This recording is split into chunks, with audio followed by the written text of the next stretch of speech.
Hi you guys, I hope you enjoyed that brain pop lesson all about Earth's landforms. Here I have them all written out for you to help you organize your thoughts for your upcoming project due on Friday. Alrighty, so I do have a sample of that to show you right here. But first, let's review those landforms that we learned about in the brain pop video. We have raised landforms, which consisted of hills, mountains, plateaus. We learned about low or flat landforms, which I consolidated. I put them together in one group here, which are valleys and plains. And lastly, we have our landforms near water. Okay, we have coast, bay, island, and peninsula. We're gonna talk more about this guy in a second. But just so you know, every single day this week, you are now going to be writing about a different type of landform. You're gonna pick one from each category. So for Tuesday, the 14th, you're gonna pick something from the raised category. For Wednesday, the 15th, you're gonna pick to write about something from the low or flat category, whichever one you want of the two. And then for Thursday, you're gonna choose to write about one of these landforms near water, okay? So now I wanna show you my sample.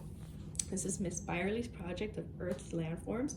As you can see, I made a nice cover page for it that I stapled. You can even hole punch if you have that, with some nice ribbons if you have some in your house. Make it creative, whatever you like. When you open up, you're gonna see your very first page of your landform. So the one that you're gonna write about on Tuesday, which is a raised landform. Miss Byerly chose to write about mountains. So I drew a mountain and I colored it, and then I wrote a sentence. I said a mountain is very tall. The top is the peak. And as you can see, I drew the little peak right there. So that's my sentence about mountains. So if we turn the page, we get to see the landform that we write about on Wednesday. I chose to write about a valley, but you can write about a plain if you would like to. Check out my sentence. It said, a valley sits below a mountain. Can you guess why I circled that word below?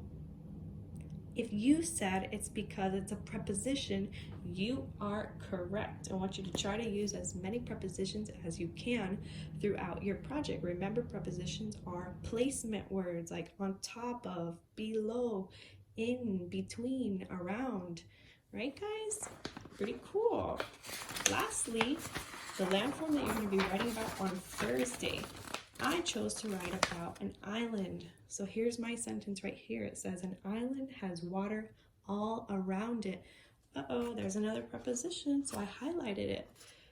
Pretty cool. You can choose whatever landform near water you like from that list.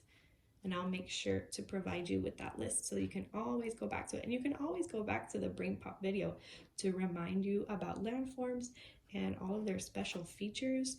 So I hope you guys have fun with this. You're gonna kind of add on to your project every day, and then finally on Friday, you're gonna staple it all together like this and present it to Miss Byerly online. So this is something that we would do together in the classroom, but it's very simple for you to do at home. So have fun with it, be as creative as possible, and I really look forward to seeing your final products.